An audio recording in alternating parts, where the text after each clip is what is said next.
So welcome and thank you, those of you who made the early morning start at 11 a.m. for being here.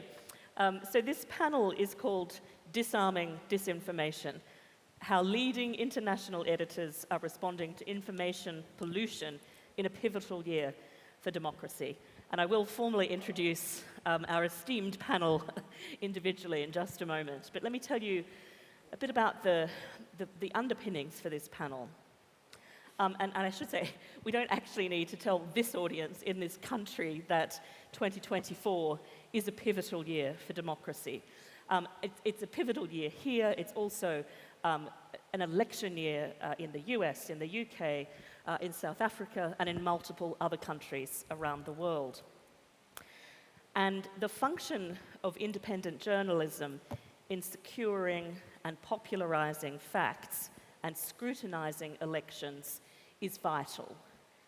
So it's this democratic function, though, that also exposes journalists and news organizations to increased attacks on their safety, attacks on their freedom, attacks on the sustainability of their operations. So I lead the Disarming Disinformation project for ICFJ, along with my colleague Nabila Shabir, and we're studying the ways in which news organizations in 5 countries, the US, the Philippines, Brazil, South Africa, and Georgia, are responding to this crisis. We've spent weeks already embedded with Rappler and Daily Maverick in South Africa, Rappler in the Philippines, and also Coda Story. Now, Natalia Antelava leads Coda Story. Maria Ressa, the Nobel laureate, as she was just referred to, leads Rappler in the Philippines. And Branko Brkic leads Daily Maverick in South Africa. So we have a truly international panel here, ready to delve into these issues. But I want to start with you, Maria. Fresh off the plane and from another award, this time the Cannes Lionheart Award, and we'll be discussing that in more detail later today. But I want to take you back to 2022, in the first year after you won the Nobel Prize, where you said that, you predicted accurately, in 2024, democracy could fall off a cliff. And that was in the context of democratic decline being linked to viral disinformation and the abrogation of responsibility by the platforms in terms of enabling the rollback of rights and the decline of democracy globally. So, thinking about that prediction in 2022, sitting here now in the middle of 2024, just ahead of the Georgian elections, just after the South African elections, how are we doing? Worse than I expected. 16 weeks for Georgia, right? 16 weeks. It falls off the cliff very fast. I think the reason why our countries are interesting is the Philippines was a testing ground for digital manipulation for the West.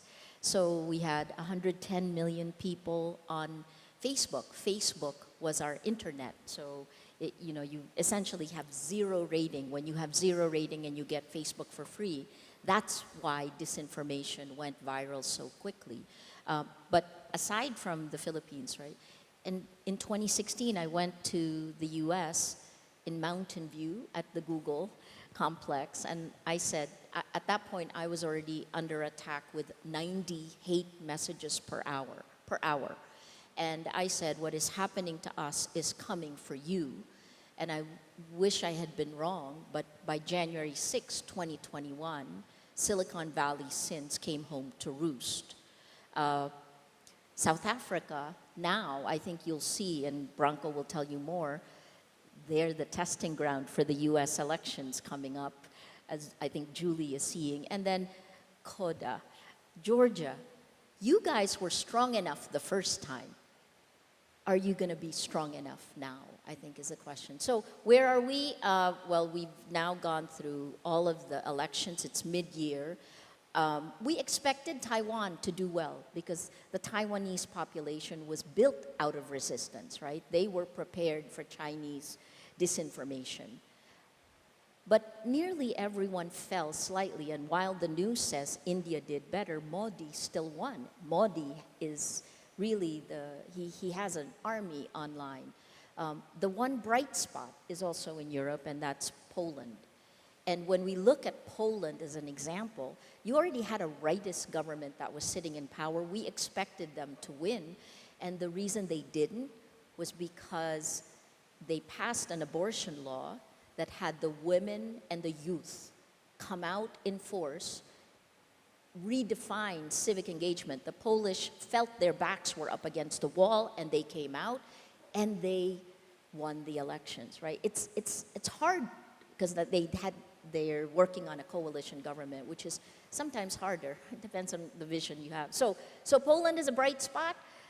Where the EU, we saw what happened with the EU. You now have Macron calling snap elections. You have the UK, which I hope you have elections on July 4th. And then Germany, where AfD, the roots in the Nazi party, right? Yes. To have this come up again. Sorry, I'll stop talking because I've obsessed about this forever. It is up to us because this is how they get to us, to each of us, to the cellular level of a democracy. And the information operations or disinformation networks that have been created take away your agency, pound you with lies, and a lie told a million times becomes a fact in our minds. Our cognitive biases kick in, which means then we, in order to vote with agency, will have to fight for our independent thinking. Yeah. So please do. We'll come and unpack some of that in a moment, Maria, but you referenced there the tilt back towards fascism in Europe, effectively.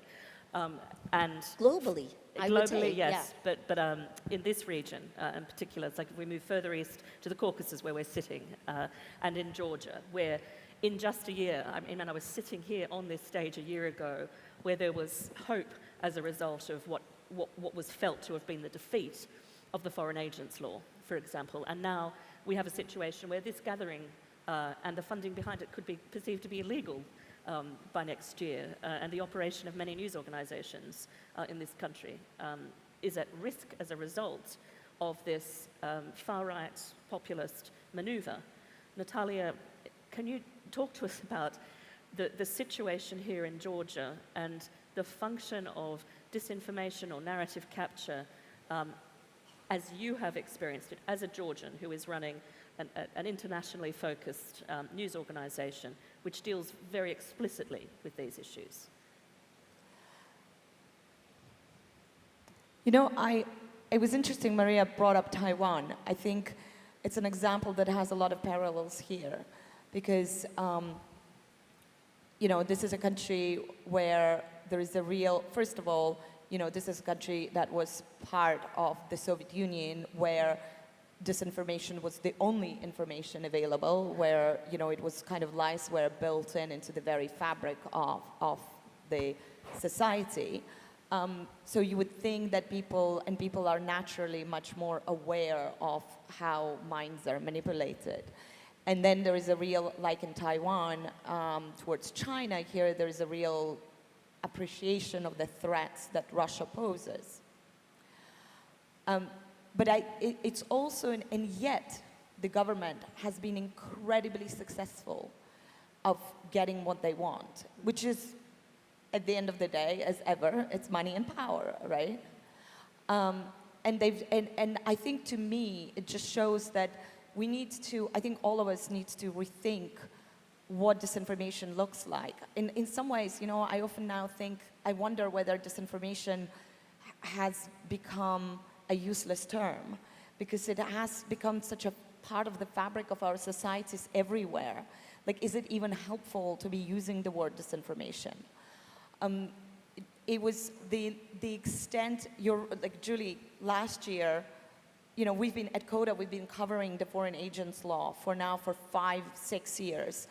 We have tracked how adoption of the law in Russia completely decimated civil society there. And it's not just media organizations, no. It's literally everyone, right? Yeah. Individuals, like everyone who values freedom in some way. It decimated the civil society, and then how it became one of Russia's most successful exports, from Nicaragua to Egypt to Belarus, Hungary. You know, dictators everywhere are adopting very similar legislations. And as we were doing all these stories, you know, I really still simply could not imagine that we would be in this situation in this country, because, you know, Georgia has always been kind of at the forefront of fighting for freedom. You know, this is the place where the first fundamental cracks appeared that forced the Soviet Union to collapse. Yeah. The government tried to adopt this law last year. The protests were massive. They backed down, but they just tested the ground. You know, they just saw what it would take, and then this year they did it, exhibiting the same in the election year. They adopted it. They pushed through it despite the massive protests, despite this public outrage, and the fact that they're going into the elections. This is how confident they feel. And to me, it's the same kind of impunity that, you know, we see in the Philippines or in South Africa or in the United States with Trump. Yeah. You know, it's very similar to Trump saying, I can shoot someone on the Fifth Avenue and still get elected. We really are living in the age of impunity, and I think Maria's message that this is where it starts on this cellular level is just so important, because I think we really need to connect the dots between this growing network of authoritarian populists and the technology that enables them. Because right now, that technology works for them in more powerful ways. So we have a sort of loose network of authoritarian actors with consolidating power, using authoritarian tech to enable that consolidation and to further oppress populations. And I mean, for me, I've been sitting here in the last couple of days, always inspired by the concept of Zeg, which means the day after tomorrow, I learned last year. And yet it feels like, geopolitically, it's the day before yesterday, you know, like we are literally winding the clock back. Back to the future. 1930s, exactly, back to the future, precisely. So, and what you just described, Natalia, I think, you know, we need to understand what this means for civil society actors, for journalists, I mean, your editors, running news organizations, and for individuals whose freedoms are impinged as a result, and then to try and translate that for people who may not necessarily understand that the destruction of public interest media and the destruction of civil society leads to the erosion of rights. Can I just add one more thing? I think it's really important to remember that it is not just journalists. It starts with journalists. Yes. And then it moves with, like, we had a panel, I think on Friday, on culture being the new front line, on museum directors being ousted from their jobs, on, you know, the head of the Georgian Symphony Orchestra who is being punished for basically taking a stand, a pro-Western stand. I had a panel on which we had a, you know, a historian, a Russian woman who came here fleeing, a teacher from Russia who came here. She fled the law, and she's now, you know, looking to go somewhere else again. And a guy who runs children's hospice, and who says that the effect of this law on kids' hospice are going to be tremendous. So it's not, it's everyone. Yeah, and I mean, the other thing is that what you're describing is like a suppression of memory as well, right? So it's about the weaponization of nostalgia on the one hand to try to get popular support for oppressive measures that consolidate power, and on the other hand, it's also about the revival of past authoritarians. And so if we can go to South Africa, where we see the revival of the formerly imprisoned, disgraced, corrupt Jacob Zuma, you know, and this follows the revival of the Marcos family in the Philippines and the kind of shift backwards here, and in the US, Trump 2.0. And so, Branko, I was with your team, along with our colleague Nabila Shabir, in South Africa for the 2 weeks up to the election and including the election period for this Disarming Disinformation project in Cape Town and Johannesburg, and I went out into the field with your reporters. But I also observed online alongside other digital forensics experts working to observe the ways in which disinformation was affecting the election. And we witnessed the seeding of disinformation narratives borrowed from Trump and Bolsonaro's denialism that sort of laid the ground for a denial of the election outcome in those weeks preceding the election. And we then witnessed the ways in which social media platforms were being used to spread lies about the integrity of the South African Electoral Commission. Can you then talk us through what happened? We know that Cyril Ramaphosa has been reinstated as, or reinstalled as the president of South Africa, but the situation is quite tenuous, and Jacob Zuma has gone from having no kind of political representation in December of 2023 to getting something like 14% of the vote, I think, by the election earlier this month.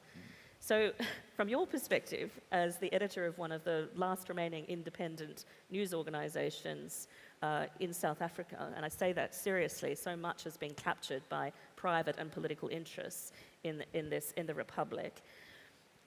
What has been the function of disinformation so far, and how do you try to respond to that as Daily Maverick?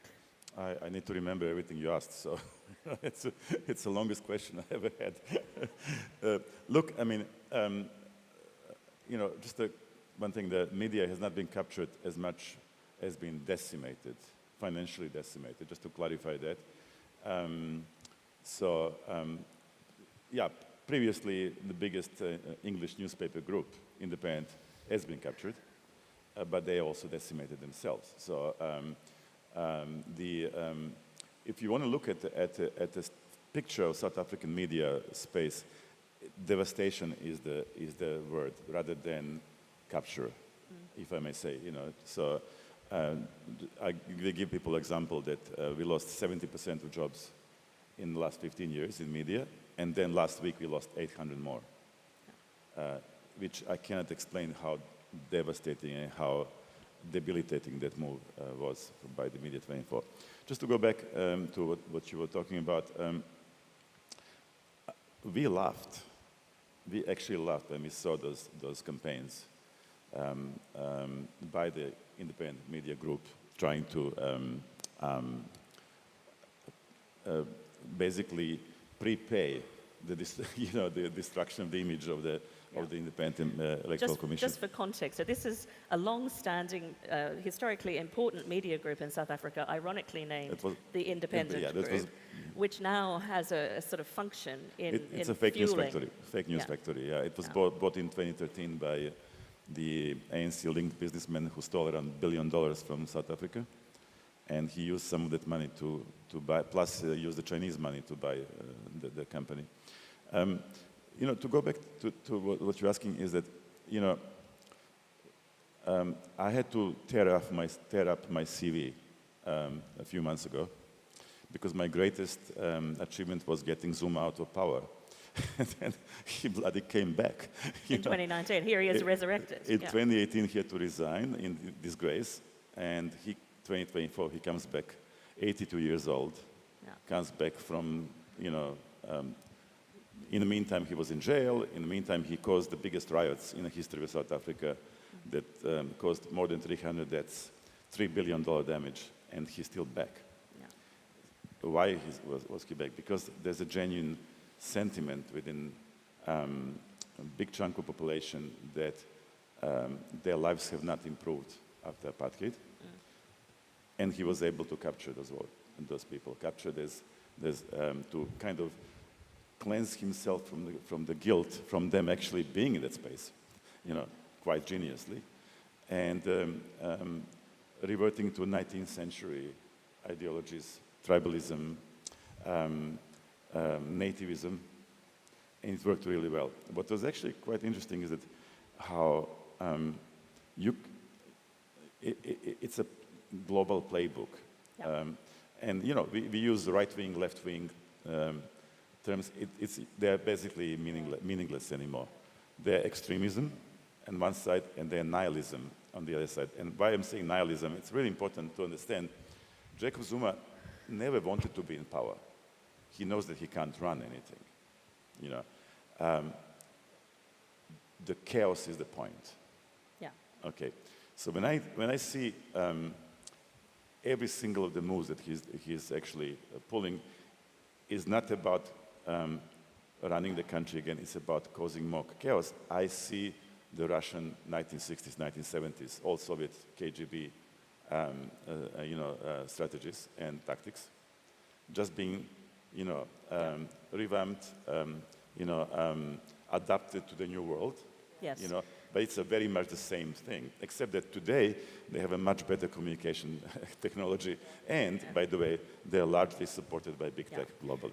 And it's algorithmically powered in ways that we previously could not even imagine. So I keep saying is that, and Maria and I talk about it quite a bit, big tech and authoritarianism are pals, and they're getting together at an increasingly scary speed. Okay, and in the other venue I was talking about it, we as a media, we need to actually, A, get a spine, grow a spine, a global spine, and B, see where we can get allies, because surely, majority of people of the world actually want to live peaceful lives in a relatively calm times and productive lives. And the way we're going right now, it is the future of big tech and authoritarians essentially dismantling the 70 years of democracy and peace in the world. Yeah. So to go back to South Africa,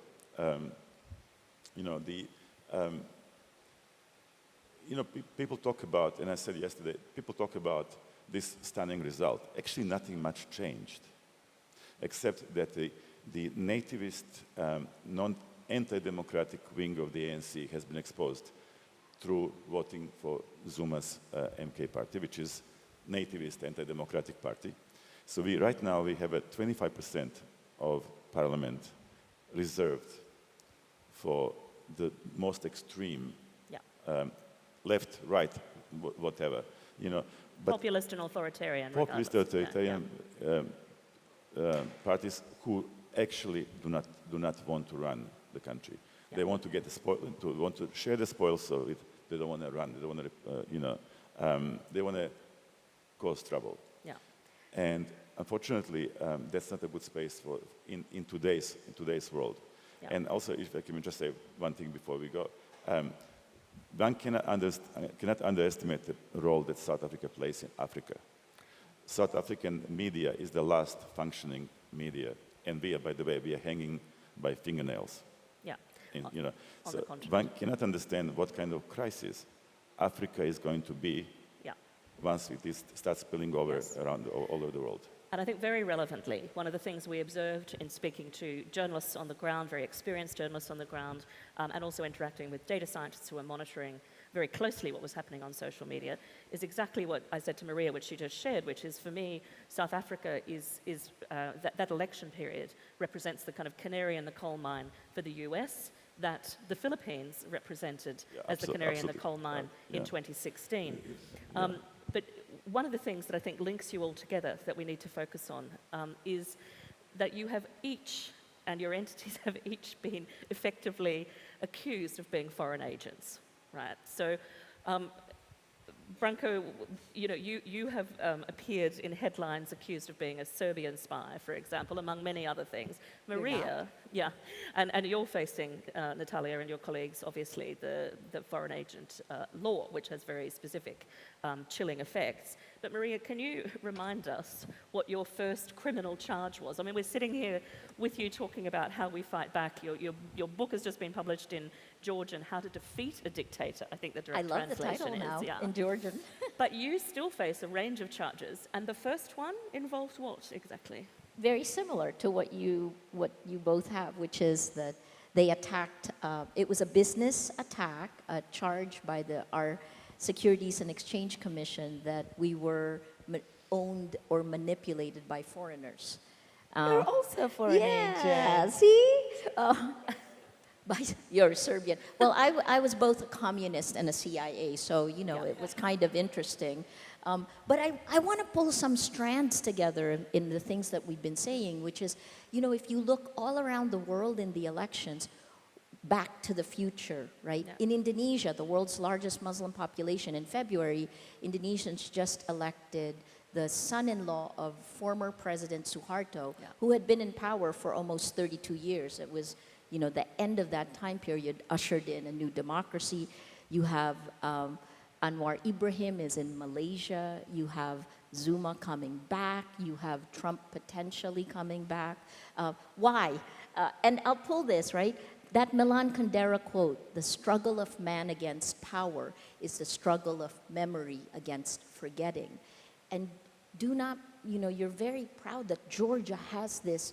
Georgia understands, but you will be surprised at how quickly people forget with this technology, right? Like I watched in the Philippines how the name Marcos was turned from the kleptocrat, the dictator that we ousted in a people power revolt in 1986, and how he then, over time, with information operations, that name, starting in 2014, the same year Russia did the meta-narrative that was used to annex Crimea, and then Putin used it to invade Ukraine itself in 2022. 2014 was the year when Marcos became the greatest leader the Philippines has ever known.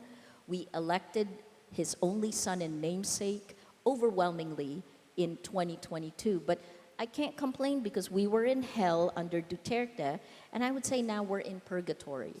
So we're moving, I think. But let me say why the tech is important for all of us and why that nostalgia for the past is so harmful. Make the Philippines great again was literally Marcos, the first Marcos, the father. That was what he used to campaign in the 60s. Does Make America Great Again sound familiar, right? So this is like a cycle, it really is. And then I guess I'll tie up one last thing before I answer your question. In the Philippines in 2017, so the attacks against us began in 2016, but in 2017, you know that Martin Niemöller quote, right? So in the Philippines, when the journalists came under attack, in the protest rallies, the sign was, they came for the journalists, we don't know what happened next. And so let's unpack that, because if you successfully silence journalists and journalism, you've effectively silenced storytelling, because the repercussions will be so much broader within society. So as storytellers, this is a storytelling conference, and thinking more broadly about what journalism is to incorporate this, you know, the concepts of creating memory based on facts. How do news organizations, including Rappler and Coda and Daily Maverick, effectively fight back or defeat, to quote your book, Maria, how do they help defeat in ways that pull the communities in their sphere with them rather than further alienating them? And how do they actually equip their audiences, their communities, to determine where narrative capture exists, where information pollution is overwhelming? Do you want to take that first, Natalia? Sure. Pressure. I do think that what Branko mentioned about collaborations. Did you mention collaboration? No, allies. No. But, no, Branko mentioned that we need to find allies. And I think that's exactly what we need to be doing. I think journalism, newsrooms, media needs to rethink who the enemies and who are the enemies and who are the allies. And I think, you know, we can find some surprising allies in places where we don't expect them to be.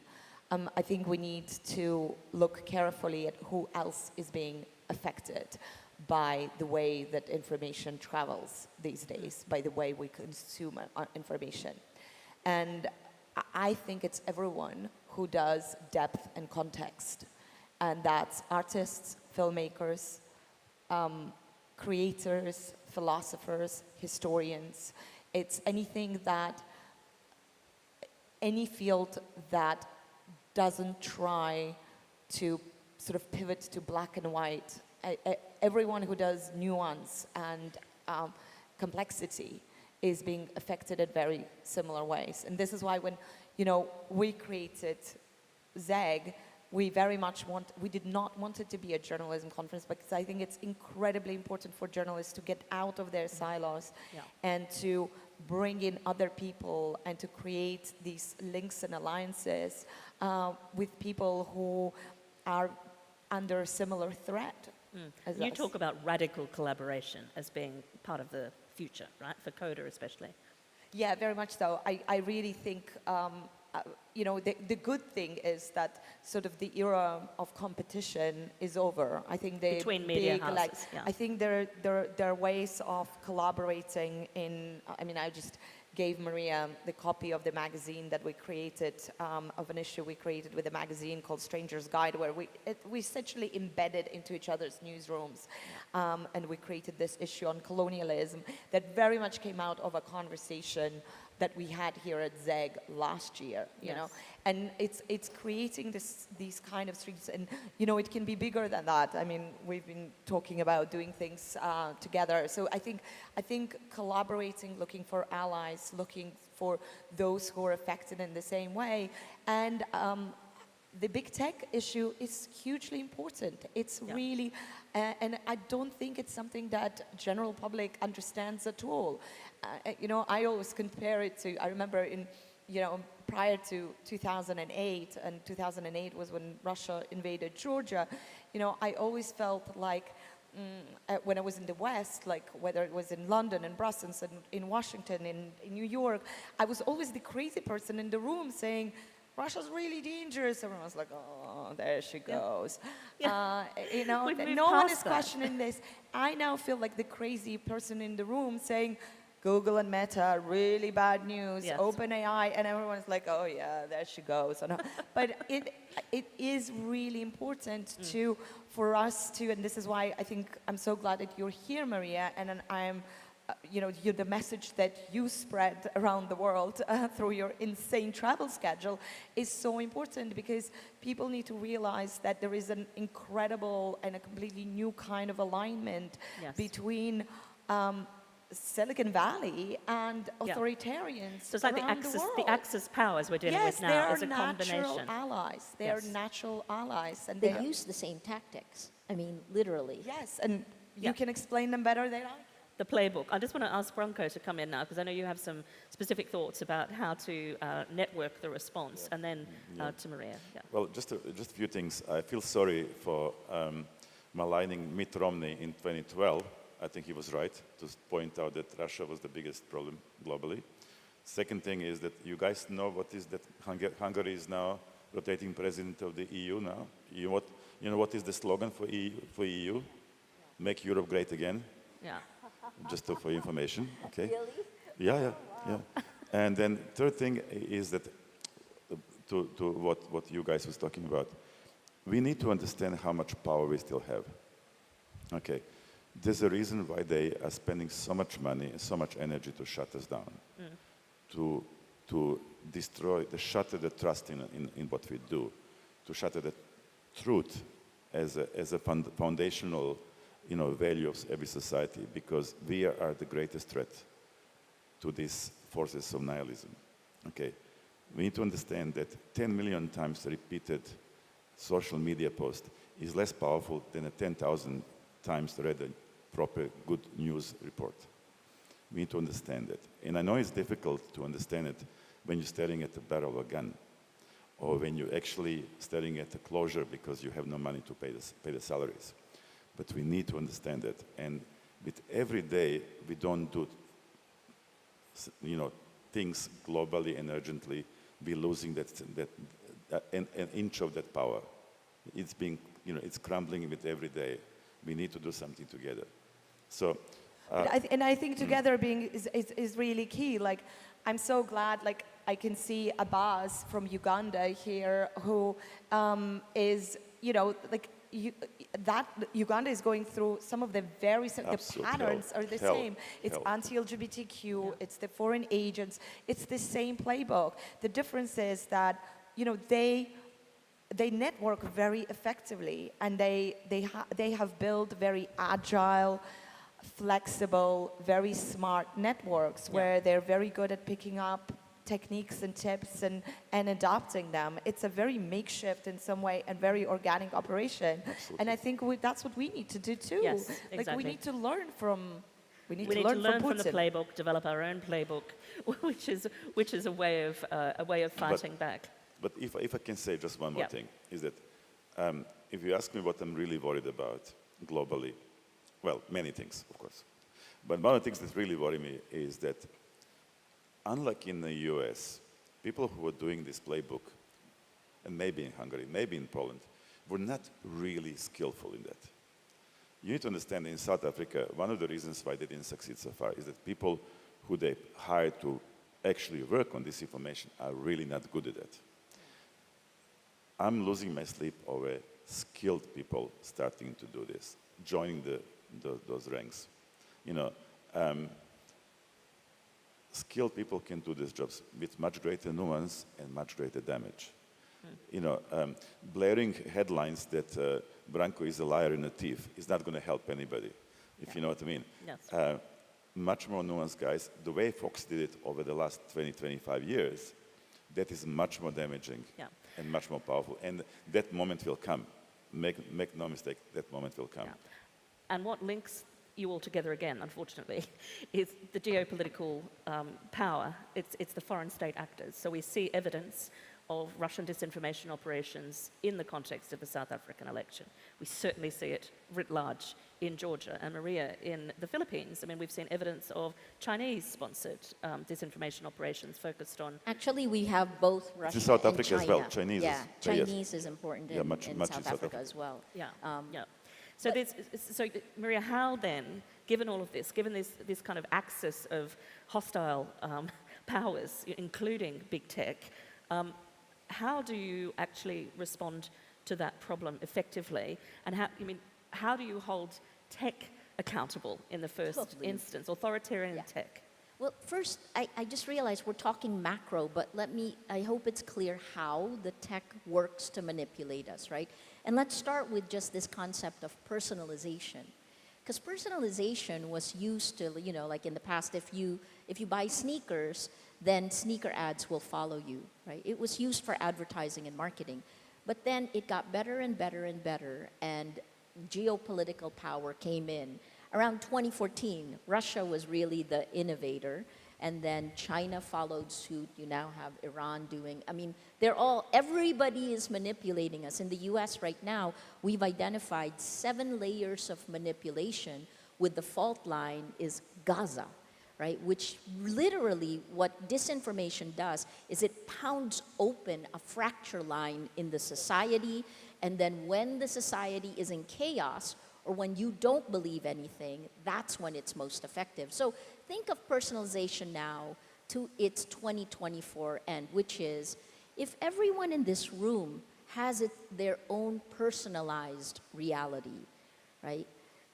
Think about that. We're not in the same shared space. Someone thinks we're in the UK. Another one is personalized reality. We're in Manila, right? That, in another world, in the old world, we would call this room an insane asylum, right? Personalized realities, we all have our own. Well, this is the world we are creating today. And those 3 sentences: without facts, you can't have truth. Without truth, you can't have trust. Without these 3, we have no shared reality, no democracy. We can't solve anything like climate change, right? So that's the core problem, is the things that connect us literally tear us apart. Who are we on the same side? Anyone who wants a shared reality. Anyone who wants to live in the same world, who wants facts and evidence-based reasoning. So what things have succeeded for us? We did a facts-first PH pyramid in our 2022 elections, which was essentially because the long term is education. The medium term is legislation. We need laws. Tech is the least regulated industry globally, and yet we carry it on our bodies. Yeah. Chris Wiley, the Cambridge Analytica whistleblower, actually said that. Who's here?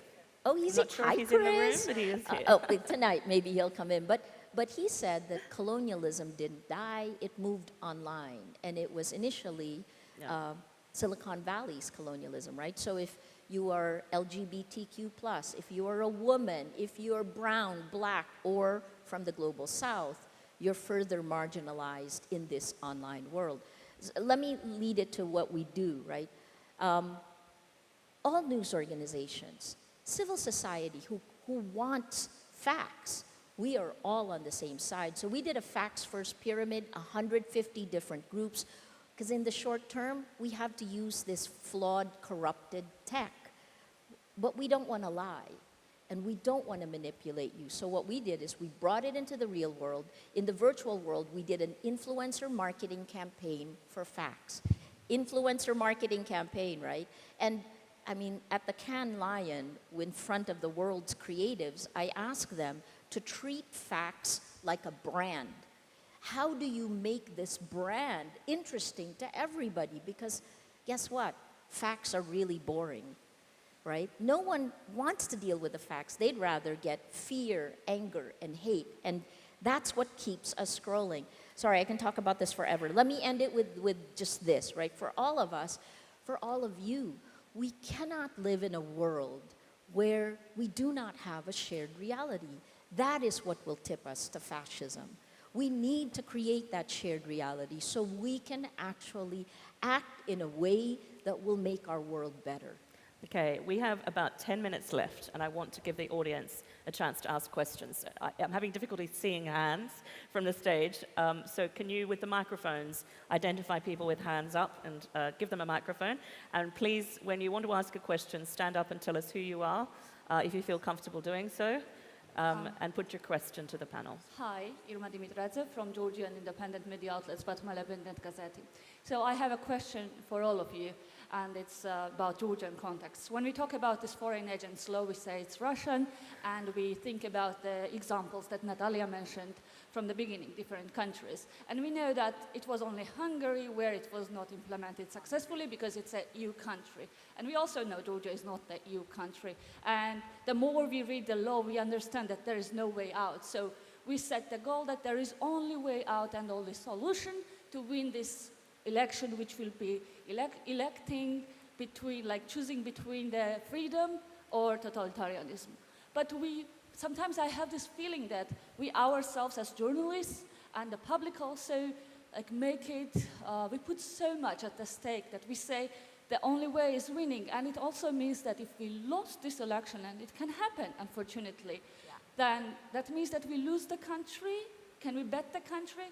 Like, I see the risk of the huge frustration in case of losing. The frustration between us, among us, the journalists, the CSO representatives, and also the public.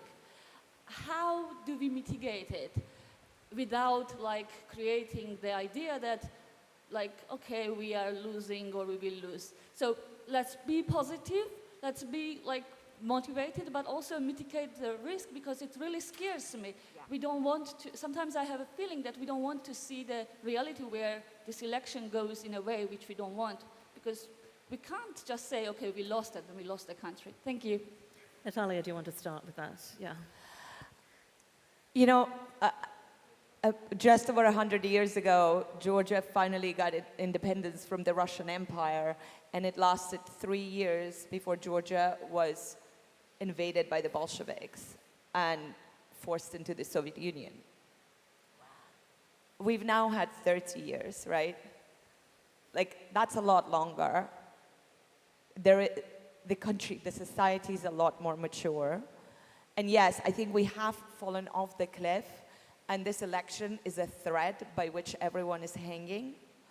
And right now, maybe, it's also, I think, a little bit of a national character, right? It's always drama here, right? It's all either fantastic or it's the end of the world. But that's how this society functions. And right now, yes, maybe it's the right thing to pin all hope on the election and, you know, and then start thinking then what next? Because we also know that Georgia has been around for centuries and centuries and centuries, and no, it's not all gonna be over, is it? If the election is lost. I'm trying to be hopeful, but I am just as scared as you are, honestly. Like, that's the truth. Yeah. And I think, you know, I was at Stanford listening to Sam Altman from OpenAI a couple of months ago, and it was really interesting. He said, unfortunately, he wasn't challenged or like asked more questions, but he said, you know, there's a lot that we don't know about AI, and there's a lot that we don't know, like what it will change and how it will change. But one thing that it will change for sure is the geopolitics. And I do think there is a real possibility that if this election is lost, then an Iron Curtain, the new version of this digital Iron Curtain is going to come down. But it will look different from the way it did, you know, during the Soviet Union. So yes, I don't know. I'm as terrified as you are, but like, what are we going to do? And Branko, I mean, the 30-year factor is really relevant because it's literally 30 years since South Africa achieved democracy after the anti-apartheid revolution. So I don't know if you want to add anything very briefly to what Natalia said. Look, they're trying to do similar things in South Africa as a first step. They're trying to pass the law. They will actually, I think, Ramaphosa actually signed the law, where they give rights to the state security agency to vet NGOs and NPOs for security reasons, because they don't want, you know, agents. If I may just say something, is that, you know, when the guys own the guns on the other side and own the money on the other side, one of the ways is just to laugh at them and to face them forward. Literally to proudly display, okay, I'm a proud... yes, Branko, but that's what Navalny did. Navalny was very good at doing that. But will they do it in Georgia as well, what they did to Navalny? That's a question. I don't know. I think it's important. I think being scared is important and is a good thing, because I think there is a danger of being really delusional. No, I'm not saying not be scared. I'm just saying the last kind of weapon you have is to laugh at them from the high moral ground. You know, if you choose to have this fight, you know, because, you know, I left the country, my previous country, Yugoslavia, ran away from the civil war. You know, I know what it means, and that saved my life. You know, so it's a choice to make. But if you remain here, I would just, you know, proudly accept, if possible. Again, it's easy to give advice. Proudly accept it and actually face it forward. You know. Maria. Yeah, let me just say, the Philippines, 36 years before we elected another Marcos, so 30 years, right? But embrace your fear is what has helped us. We thought through the worst case scenarios, including, you know, I could have gone to jail for the rest of my life. I still have 2 cases left. Rappler could still be shut down. I have to go to the Supreme Court in the Philippines for approval to travel here. But here's the thing. This is death by 1,000 cuts of democracy all around the world. If you do not stand up now for the values that will keep democracy alive in your part of the world, then it will add to the tipping point of a global shift to fascism. So this is, you know, I guess in the Philippines, in the United States, I keep saying, actually everywhere, I'm chasing my shadow all around the world, because this is the moment. And part of what shifted it is technology. You've heard it from my colleagues on the stage, but you know, this is with each of us. This is the age of information, of exponential lies. And if Georgia falls, sorry, not to, you know, but we are all in this spectrum. If the US falls, then it'll shift the entire world. If the EU falls, it's death by 1,000 cuts as we go. In the Philippines in 1986, when Ferdinand Marcos took power, he was in power for almost 21 years, and then it took our society a decade, especially our armed forces, before we could bring human rights back. So actually, the time after this window of opportunity to fight for democracy, the window is closing, but that time we will live into it, but we will live through decades of fascism, because it will take that long for another generation to reclaim our rights. So this is it, right? Silence is consent. And I don't know enough. I mean, I will be the first to say you should talk to Natalia about Georgia. But the patterns, the methods, the way same. lies and disinformation are used to silence you, the way fear is used to silence you. This is the same. And it's we're going to have to end. We're over time. But thank you. Thank you, everybody. And I think Maria's end note is very powerful, and one of the slogans associated with her fight back is to hold the line. And I think that is, hopefully motivation also for Georgians to hold the line. And we saw so powerfully how Georgians literally physically held the line against water cannons. That spirit is so inspiring to the rest of us, because this is a global phenomenon. Branko, just one thing. 30 seconds. When Georgia, a country of 3.5 million people, gets 300,000 people on the streets, Yeah. that's never ever seen in any other country in the world. I just want to point out that is gold. Yeah. That's brave. Okay. Very inspiring. Thank you very much. And just to note, Maria and I are back on stage, so you'll get another chance, a bigger chance to ask her questions at 6 o'clock tonight back here. Thank you.